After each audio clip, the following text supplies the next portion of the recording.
What's up, everyone? I'm coming to you today with a video about range of motion after you've had ankle surgery. I did a poll on my Instagram page, and this one got by far the most votes. So here we are. A few disclaimers what this video is not.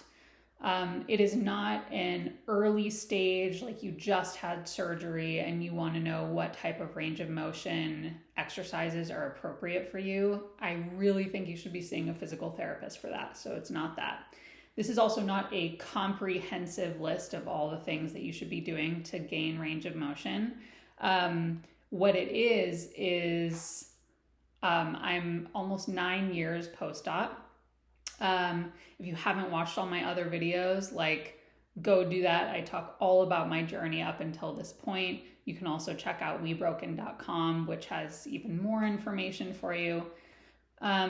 So what this is all the stuff that I've tried to get and maintain range of motion and what I think about it and what I would recommend if you're either struggling with range of motion, if you have pain, if you're trying to get more range of motion, whatever it is. So let's get started. So when it comes to the things that you can do, like specialists you can see, I was going to a massage therapist every 2 weeks for years, working on my foot, ankle, and calf tightness, also like hamstring and quad and all the other muscles that get involved when you break your ankle and you have surgery. So I think the number one thing, if you're not seeing a massage therapist regularly, go. Find a massage therapist who can do that. Another key part of massage therapy is scar tissue massage. On my site, WeBroken, I interview a massage therapist, and she goes deep into scar tissue massage and scar tissue and what it does and how important it is to keep it loose. But that can absolutely prevent additional range of motion if you're trying to get a few centimeters.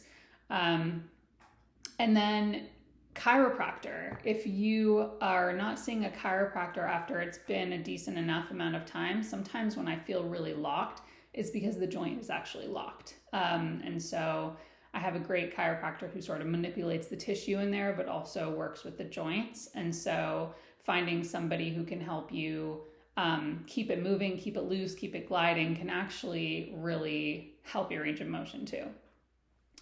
And then acupuncture. I didn't do a lot of acupuncture for my ankle, but I've heard success stories from people, maybe from you, because acupuncture is all about blood flow and opening channels, and maybe it's just really stagnant in there, maybe it's really swollen. So acupuncture is a great thing to explore too. So then let's talk about things that you can do at home, because when it comes to long-term sustained getting and keeping range of motion, it's all about your daily routine and what you do at home. A few important things. One is, if you are still swollen, if you're still getting swelling during the day, at the end of each day, maybe you come home and your ankles are swollen or whatever, you need to be icing. You're never too far along post-op to be icing. I still ice. So I don't do it every day, but sometimes if I'm feeling particularly tight or sore, I will do it every day. And I notice that it helps with my range of motion. So you got to be icing. Second, have you guys tried these cups? I talk about them on Instagram. I talk about them on my site. Basically, these are silicone cups that I got from Amazon. I can link them. And you suction them on. You get some oil. I don't have any oil or lotion on my skin, but you squeeze the top and it pulls your skin in. Do you see that? And there you go.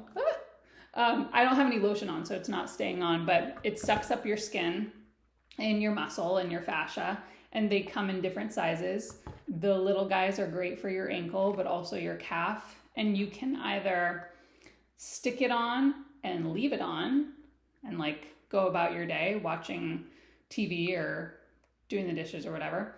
Or you can stick it on and glide it up and down, which is, cupping is kind of the opposite of massage. With massage, you push. With cupping, you pull. So it's both are working the fascia, and both are really great for keeping that tissue like supple and loose and moving. So that's one, the cups. The other, toe spreaders, which I've also talked about. Have you guys seen these? You put your toes like in between here and you just let them sit. If you have tight toes make arches tight, which makes your Achilles tight, which makes your calf tight. Like, it's all connected. So if you're finding that your range of motion is stuck, like, you might have very tight toes. And also on my site, I had an interview with a physical therapist who said tight toes are like one of the most common things she sees after ankle surgery. So go for it. Get some toe spreaders and use them regularly. I've actually been using them recently in the last couple days, and they never fail. Okay, the next one.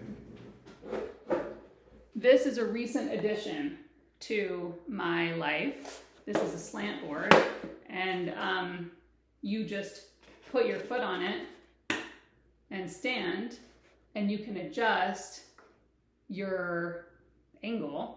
So you can adjust how much range of motion you're getting. I have a sit-stand desk for work, and I take my meetings standing, and I'm stretching out my calves while I'm doing it. And you can do it a little bit, you can do it a lot of it. Don't sleep on the slant board. I would say this is maybe the number one tool that I've gotten in the last like 5 years, and I buy all kinds of shit. Whatever promises to fix me, I'll buy it.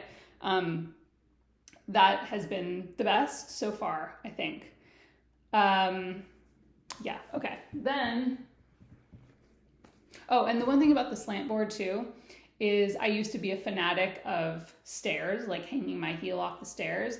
But my chiropractor told me that the missing piece when you're hanging off the stairs is that your toes have to grip onto the stairs so you don't have a totally flat foot, so it doesn't actually stretch your whole foot. So the slant board, better than the stairs.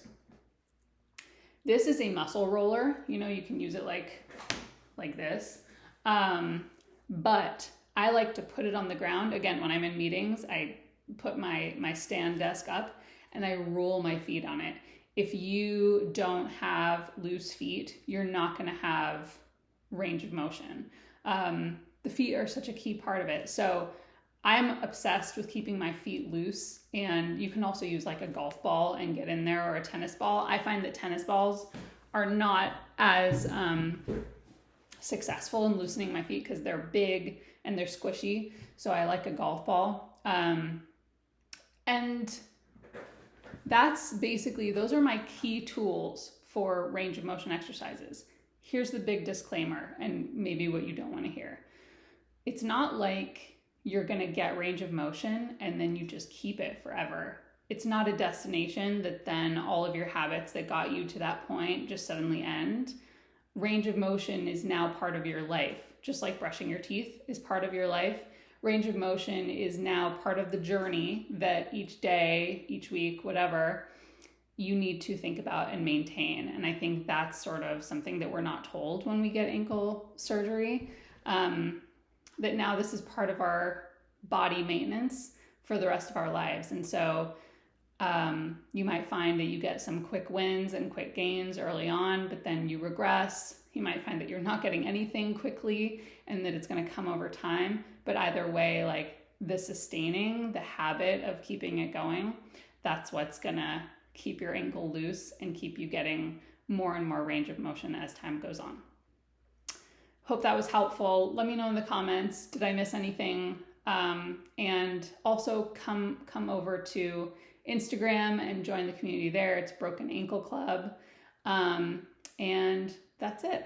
Talk to you guys soon. Bye.